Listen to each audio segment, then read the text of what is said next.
What's up, everybody? Welcome back. Another Motivation Monday. Today I'm here with my brother, Devon Whittaker, otherwise known as D-Whitt, but you may know him on Instagram as Fit with D-Whitt. We're going to get into that, but man, I met D-Whitt over at Aurora University back in 2016, my freshman year. We lived in, what was the dorms called? Our first year, our freshman year? Not Dunham. It started with a W, right? I'm blanking too. But that's a really yeah, abrupt question, bro. To ask me, you know what? For my first question, man, that's crazy. We lived in the dorms freshman year over at Aurora University. I met D-Whitt, man, and immediately, man, I was drawn to him.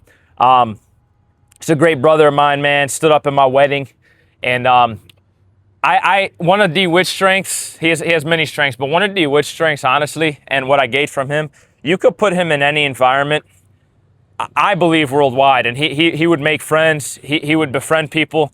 I don't care if he's friggin' all white neighborhood, all Asian neighborhood, black, Hispanic, African, Middle East. I feel like if you put D-Whitt there, he would make friends very quickly. He's very good with people, good in social situations. He's a very good trainer. We're going to tap into that in the video. And we've been through a lot together, living together. We lived together our sophomore year. We're going to get into maybe what happened to that house a little bit. And I think that situation brought us closer together. Absolutely. But he's just a very driven dude. Like I said, he trains his athletes. He takes it very seriously. And D-Whitt, I just want to thank you. Welcome to the Motivation Monday, bro. Absolutely, bro. I appreciate you for having me, man. Yeah. So I guess you giving me the floor. My name is Devon Whittaker. He introduced me pretty well, man, as far as, college and beyond. But I guess, moving, back before that, I'm from Gary, Indiana. If you know me, man, I'm from the G. All right, so we love Gary around here, man. But coming from Gary, Bowman Academy graduate from high school, and then just moving around in the community as a, like you said, personal trainer, athletic performance trainer, and then ultimately just trying to be a good light in the community for us to build. Kind of say too many sounds, man. Too many sounds. Nah, we're good. These will cancel it out. Nah, it's all good. But yeah, man. But going into AU, like you said, 2016, that was when I met amongst a lot of other, great character men and just great characters too. Just funny people, bro. But like I said, met him and a great group of guys in 2016 freshman class, where I would say that a lot of our goals were really small, and we didn't know that. I think that's where a lot of the growth of maybe this conversation will come from. That there's some really pivotal moments that I think both me and him recognize. Both in a group setting and maybe some settings that we had together, maybe just me and him. But that shaped how we think now, how we act maybe sporadically now, and I think without thought sometimes. I think that's both a strength and a weakness sometimes too, but or it's maybe not a weakness but an opportunity for growth. But yeah, man, that's how I got connected to this dude, man. In a lot of obviously football ways, locker room talk, whatever it is. Obviously we started living together. We packed in 6 guys to the 1010 Pearl Street house, and life was never the same. It was a great time. It was a good time for sure. What was your experience, man? No, I want to ask you a question because, we go there. These Motivation Mondays, we're going to get truthful, we're going to get vulnerable, we're going to get into some stuff that's because I really want authenticity, truth, and transformation. One of the things, and this is coming from someone who didn't grow up in Gary, Gary has a stigma. A lot of people outside of Gary, when you bring up Gary, they think of crime. Maybe they think poverty. Maybe they think, it's dangerous. And it's easy to kind of fall into it is. But like growing up there, what was your experience like in Gary, Indiana? Because the first thing I think of when I think of Gary, Indiana, that's where Michael Jackson's from. That's a fact. But what was your experience like growing up there as a kid? Oh, it was fantastic, bro. I had a great childhood for sure, and I'm not one to negate things that maybe were once true. Right. At some point it was the murder capital of the world, or of at least the United States. But bro, that was like in 1999 and 2000. Even even at some point within recent time, it probably has had some, decline or rise in Right. crime. But bro, within the last, for sure, the last 10 years, I would say, before I get back to my childhood, the last 10 years, bro, the economic growth in Gary, the strategic growth, and obviously, like I said, the economic value of it, but man, the business acumen that's grown in Gary is actually crazy. I mean, shoot, I know it's not Gary specifically, but Hammond's close enough to Gary. When the Oh, yeah, Bears you know move what there, time just it wait. is. Dude, it's going to be booming. It's already booming. You're right. It was booming on the idea that it could have been moving to Mm-hmm. Gary or Hammond. But now, for sure, with it being placed there, man, I mean, again, amongst a lot of other things that was already put in place for Gary, the steel mill is back popping. Yeah. In a lot of different ways. They're bringing a FedEx plant to Gary. They're really turning a lot of things out that was, already kind of, needing a little bit of a tune-up anyway. So it was already a great opportunity. Shout out to Mayor Eddie Melton, who's doing a great job, amongst a lot of other community leaders and, just a lot of other advocates like myself that's Right. shining the light on Gary in a positive manner. But like I said, man, it was probably once this, and now it ain't. I mean, I had a great childhood. Good. 15, 20 years ago, again, I'm 28, going on 29 years old.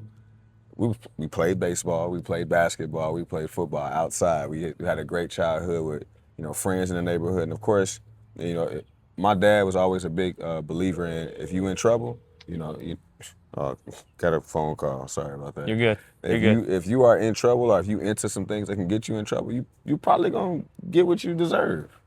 Ooh, yep. Unfortunately, That's good. in life, that's just how it goes. My mom was the same way. So, they really did a great job of shielding me and my brothers, not just shielding us, but teaching us how to, one, mind your business. That's number one. Two, stay out of things that's not, within your character or the character that we teaching y'all from our, not just family traditions, but what we know as to be right from wrong. Right. So that's the big thing about, really growing up in a strong family.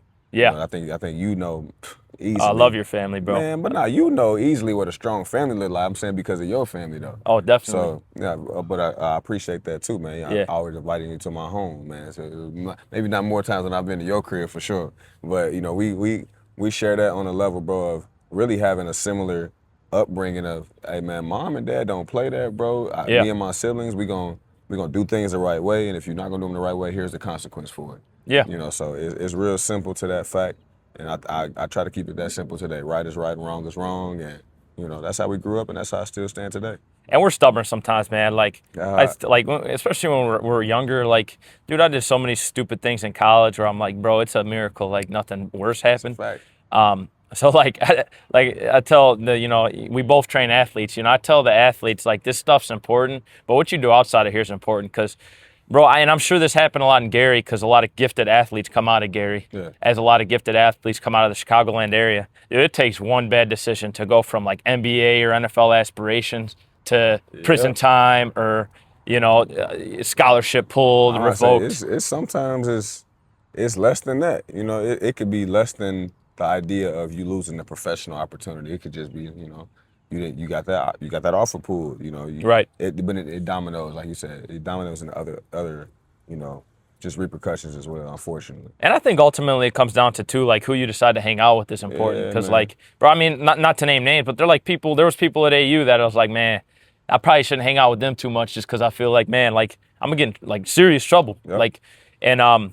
So it was that decision to where I wanted to go in I'm gonna say my athletic career because I'll be honest, I picked sport management for my degree because it had the name sport in it. So hey. I didn't know what I wanted to study. You're not wrong about that. I went there to play football. Like, to be honest, I tell people all the time, like, I'm happy I went, but if I didn't play ball in college was not for me, dude. I hate school. I hated school. That.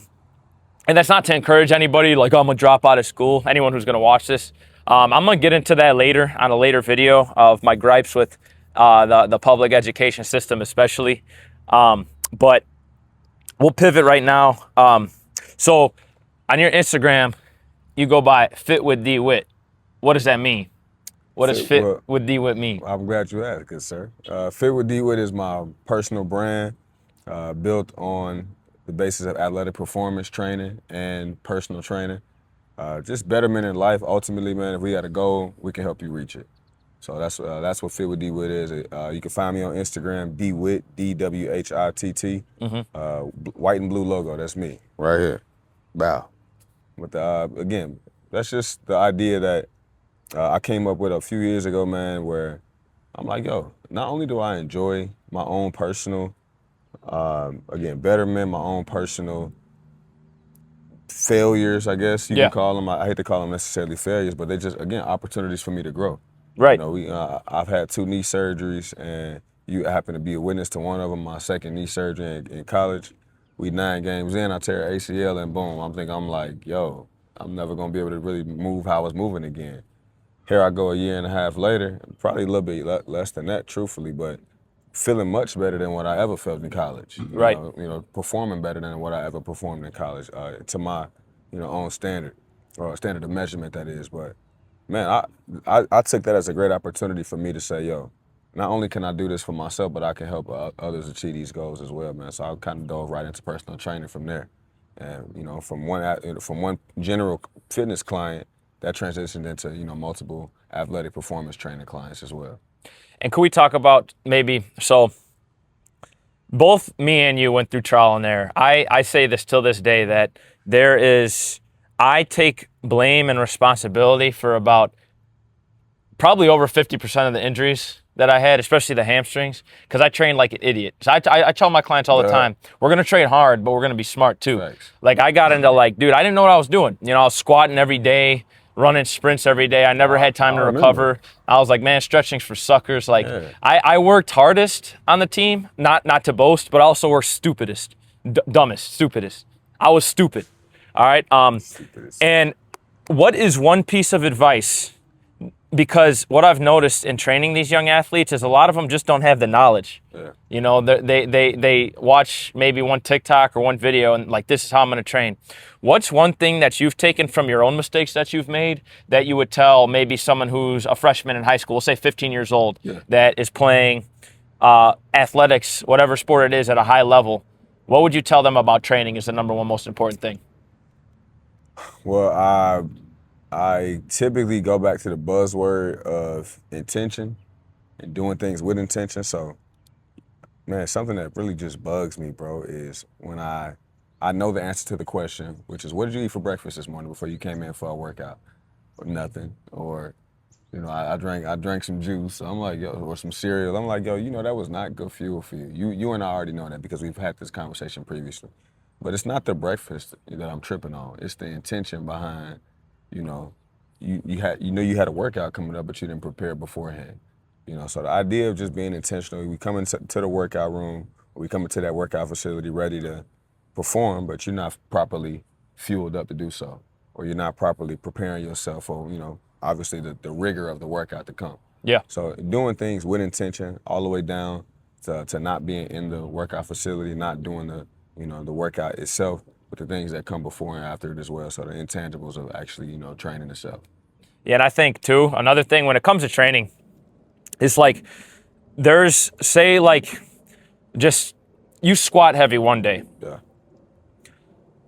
The next day, you don't need to squat heavy again. You don't need to squat heavy, bro. You can always work the skills of a sport and separate that a little bit. Like skills you can work every day. If I'm a wide receiver or running back, I could catch footballs every day because it's not as taxing on the body. Right. But can I max bench every day? Can I max squat every day? Absolutely not. No. You're not giving your body time to recover. But because I don't want to say, I don't want to let people off the hook and say, well, you shouldn't work hard. Well, that's a lie. Yeah. And I think to make it to such a high level, collegiate sports, professional sports, there's no such thing as balance. And I'm just being real. If you're an athlete, a high school athlete, I've seen it many times, even at Aurora University, like Division III, how many people freshman year quit because they thought it was going to be like high school? I think at least 10 to 20 a year quit because... I was going to say more than that, bro. Probably.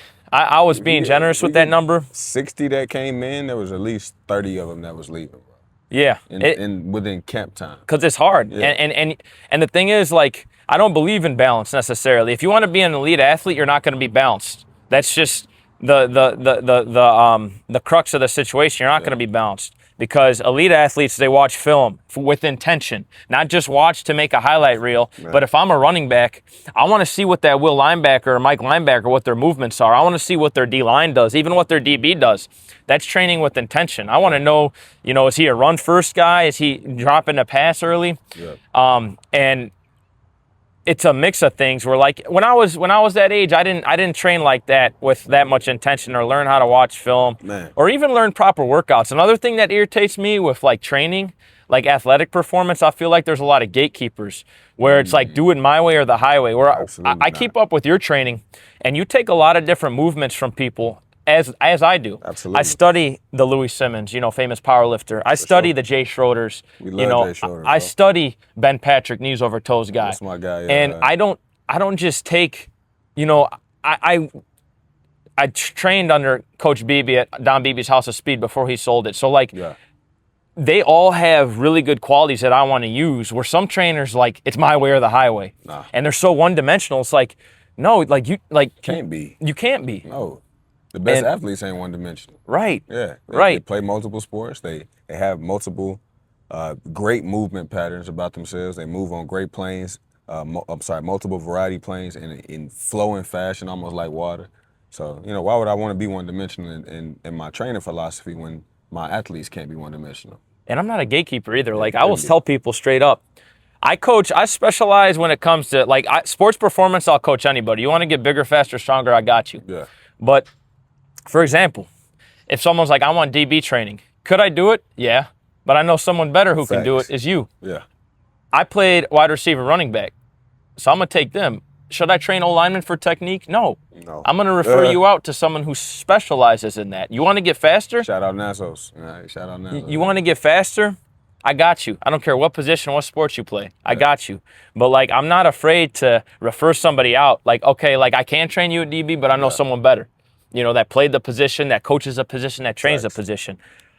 So I think that's another thing that's important. It's like, anytime you're with a trainer who, like, talks a lot of smack about someone else, to me, that's a red flag, because we all should be learning from each other. And I'm not trying to take anybody's business away. I'm comfortable enough with my stuff that I'll refer people out, to somebody else that specializes in D-line work. And that's actually, in conjunction with what you asked me earlier about just the layout of Gary's economics, or just like Northwest Indiana in general. Bro, that's one thing that's been huge. One, the growth of trainers in the area, personal trainers, athletic performance trainers. But, man, the idea that we can all be successful. Right. Nobody's taking that idea that, the pool is being flooded. The pool is being diluted with too many trainers. Everybody's like, how can I help you at your next camp? How can I help you at your, at the next event? Are you gonna be at this, blah blah blah, so we can kind of work out a deal with each other. But the idea that we can all, again, be successful, we can all gain clientele, and we can all help, Indiana and Northwest Indiana become a real big hub for athletes once again. We haven't had a #1 pick since Glenn Robinson, bro. Wow, legend too, though. You know what I'm saying? And shout out to Darius Garland, man, number 4 pick, and I think like 2018. Yeah. But we want a #1 pick. We want guys that have big name and big stature, and I think we have that in multiple sports, bro. Tennis, gymnastics, football, baseball, basketball, obviously big 3, man. But we want to be multifaceted, man, and be able to call Northwest Indiana a big hub for athletes as well. And I like what you said too. Like, I look at, like, economics now as a garden and not a pie. I feel like in school you learn, if I take this piece of the pie, that's one less for D-Whitt. Yeah. Where in a garden, it's about multiplication. I plant one apple seed, I don't get one apple back. I get an apple tree with multiple apples. So I look at, like, economics as like, bro, I could do really good, but me and you together, bringing, like, our athletes together, can do even better, which is why I love camps, when camps are run, and when people hire out.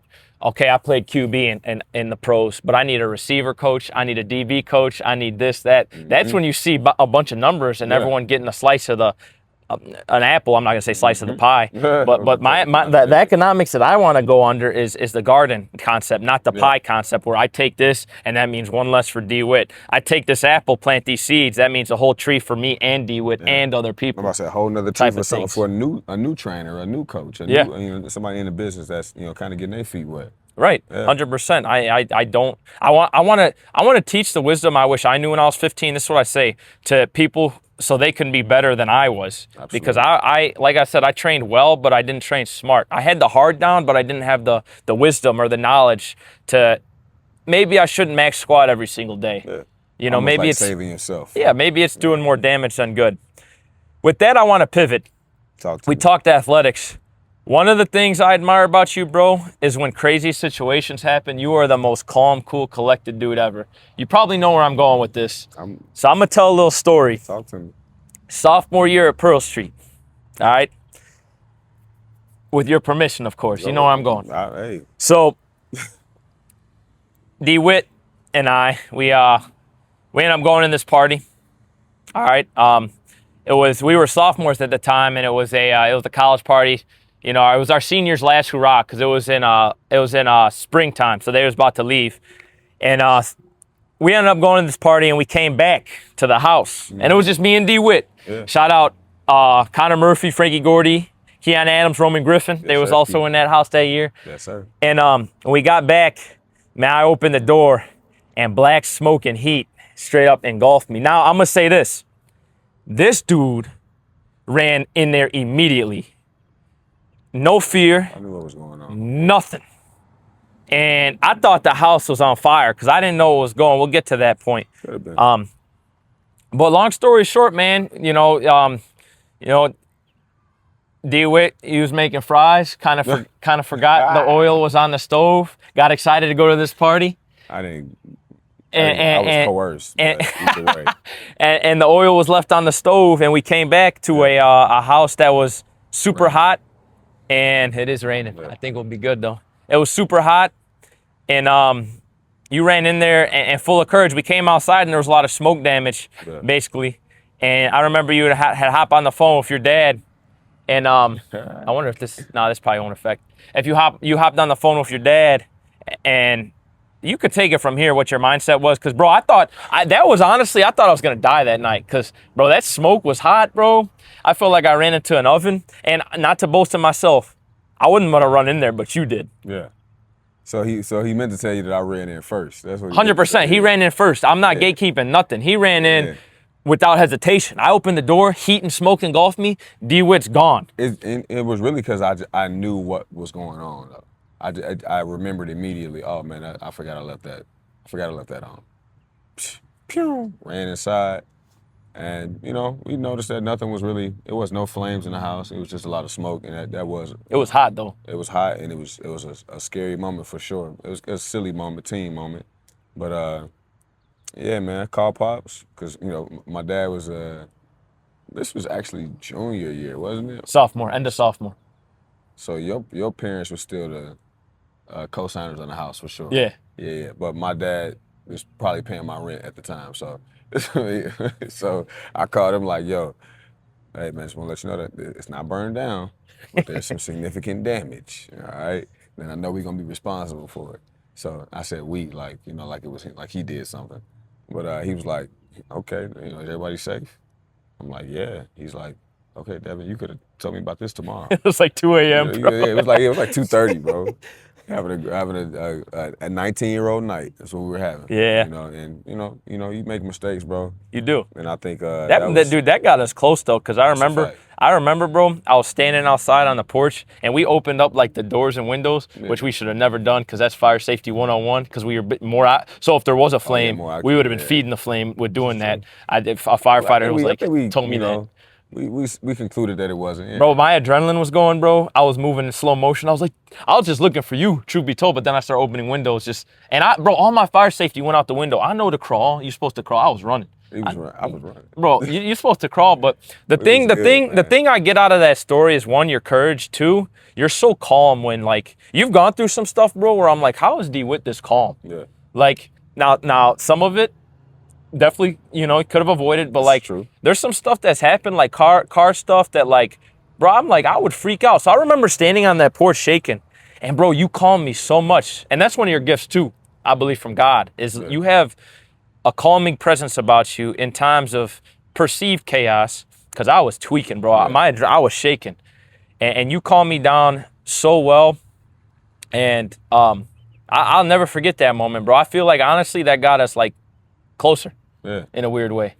Well, even you saying that right now, I didn't know you were that nervous that day. Or, you know, obviously it's a moment that's scary. It's a moment that can have you shaken up. But, bro, I'm like, yo, the worst case scenario didn't occur. I'm kind of a worst case scenario person. Okay. You know, if it's, you know, to a degree, obviously I got to know when things are getting out of control a little bit. But, man, at the end of the day, literally that was the end of the day where we were at that day. I'm like, yo, we're okay. Maybe we don't have no French fries, but we got our lives and the house is not burned down. We won't get sued. Right. We'll be okay. All's well that ends well. Yeah, let's go to sleep. Yeah. That's kind of, you know, and that's kind of how I'll just look at life, man. I try not to get too high. I don't get too low. I just try to bring myself back to a place where I can think evenly, you know. So that's really, you know, that's really where the self-control comes from. I think that's a trait I get from my dad. He's just a real Yeah. calm dude. I'll never forget that phone call, bro. Like Yeah. I said, you were just extremely calm. And like, dude, like the one story you told me when your car died on the highway, Yeah, bro, that like, was crazy. dude, that story, like you sounded so calm too. I'm like, bro, I would have been freaking out. What Like, else can you do? I'm gonna put that on the shirt. Fit with D-Whitt. What else could you do? What else can you do, man? What else can you do? Some things, and I think you know what's funny is, man, Punks used to run this drill. Coach Punks, shout out Coach Punks, man. Punks used to run a sudden change drill at practice, and he would just really used to piss me off running this drill, actually.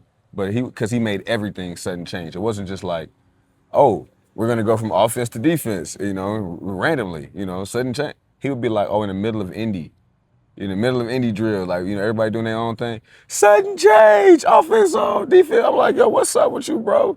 And he would like make a series of sudden change moments happen throughout a practice. Yeah. And I kind of, you know, he would kind of interchange that with life and all that good stuff, man. But life is about a whole lot of sudden change, man. You obviously Ooh. build a lot of consistency within your life, and I think that's, you know, kind of the portion that I'm building as well. But the idea that things can change at the drop of a dime, and you got to be ready to react.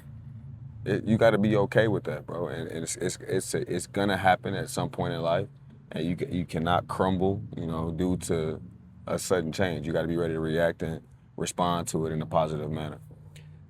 I'm gonna ask this question, Talk to me. and then we'll wrap it up pretty soon. But this could be general or it could be for athletics, because I was thinking in these videos, I want to have not like a call to action, so to speak, but the goal of these videos is to provide value for one person. And so there's problems that you've had in your life that you've solved that someone might be going through the same problem, like how the heck do I get through this? So like, what's one piece of advice that you would give to somebody? Could be general, could be about athletics. You make it what you want it. That will generally help them in, you know, a certain facet of life, whether it's fitness, mindset, finances, whatever it is. Make it your own. But what's a problem that you feel you've solved through maybe trial and error, or like a breakthrough moment where you're like, oh, this is what I had to do the whole time? Just a piece of value. Nah, the last thing you just said almost like reminds me of like a eureka moment. You know, you said, oh, I could have been doing this the whole time. In terms of my business, I'll kind of talk about there, and the main thing is just taking accountability, bro. Man, bro, don't be a person that thinks you're just it was all 100% this and 0% you, because it was guaranteed at least 1% you. You did something. You had a role in everything that occurred. So, in regards to my business, I'll say, you know, somebody held me accountable. And it wasn't my parent, it wasn't a family member, it was somebody outside of my circle that held me accountable. And from that day on, I've been not just accountable, man, but I've been intentional about the steps I've been taking to build my business a little bit better. Not a little bit better, to the standard that it should be at. Right. You know, and to the standard that I believe it should be at too. So, number one thing is be accountable, bro. You set things in place. You set some rules in place. You set standards in place. Reach the freaking standard. Right. There is no, you know, I missed it today. Reach it. You said it there. You achieved the first, you know, baseline of it. You the one who said it there. You have to achieve it. You know, you're the one who said it. You can't fall short based on you not trying. Right. or based on you not, giving your max effort. Because clearly, if you gave your max effort, you would get at least to there, right? Right. It's up to you. If you gave more, you would get up. You would get above.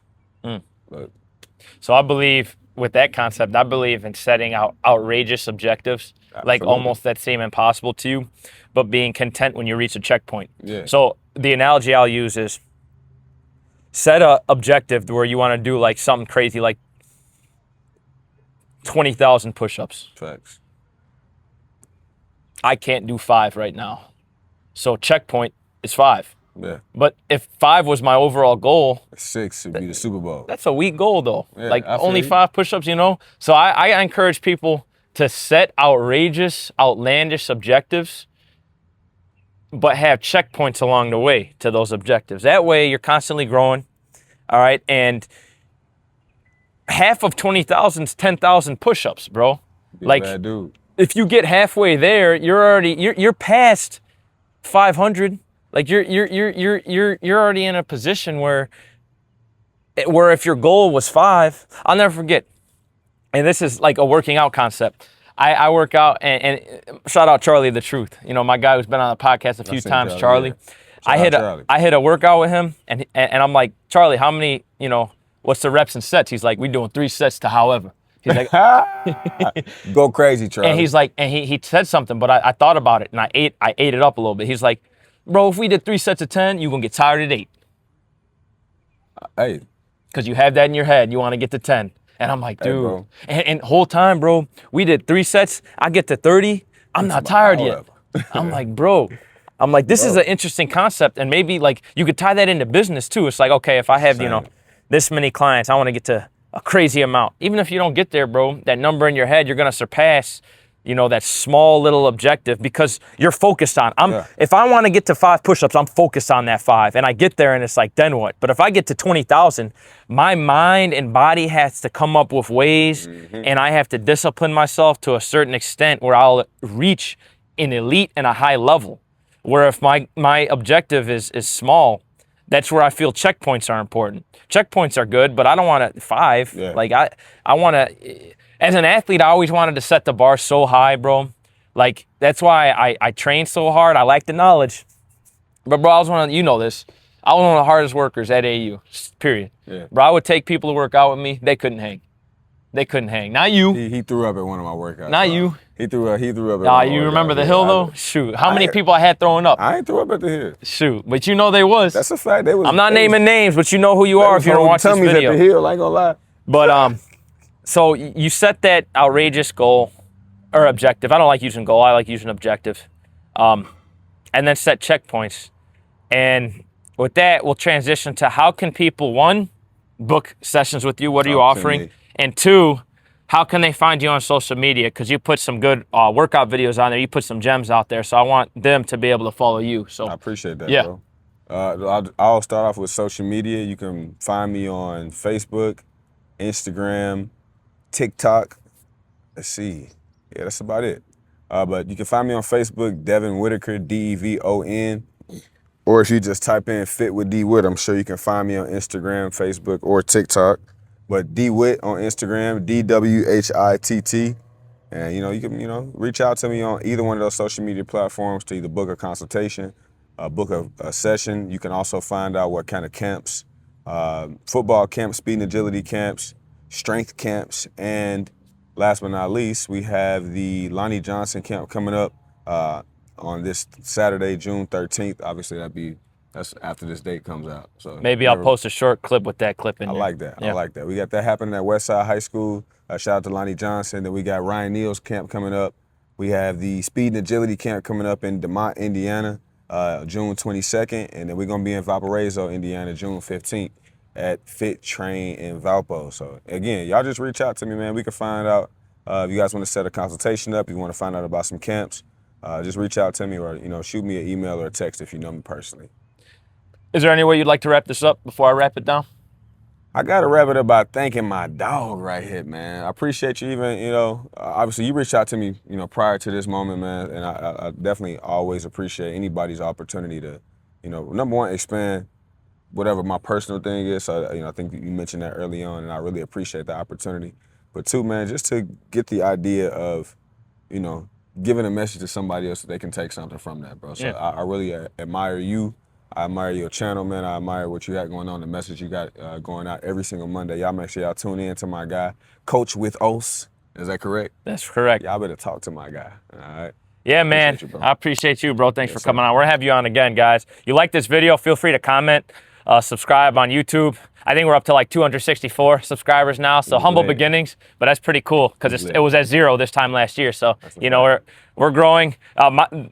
I'm not going to tell you the number, but my number for the channel is insane, my objective, but we'll say 264 is a checkpoint. Yeah. So, guys, I'm going to be bringing many amazing guests on here. I'm talking professional athletes, business people who've made a lot, people who've done prison time and turned their lives around.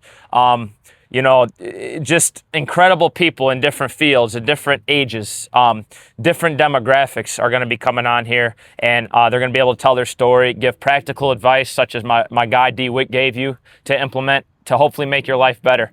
But yeah, guys, like the video, subscribe, send it to your buddies. We hope to see you at some of these camps that D-Whitt's going to be at. And guys, God bless you. We'll see you next Motivation Monday. Thanks, brother. No problem, man. Appreciate you.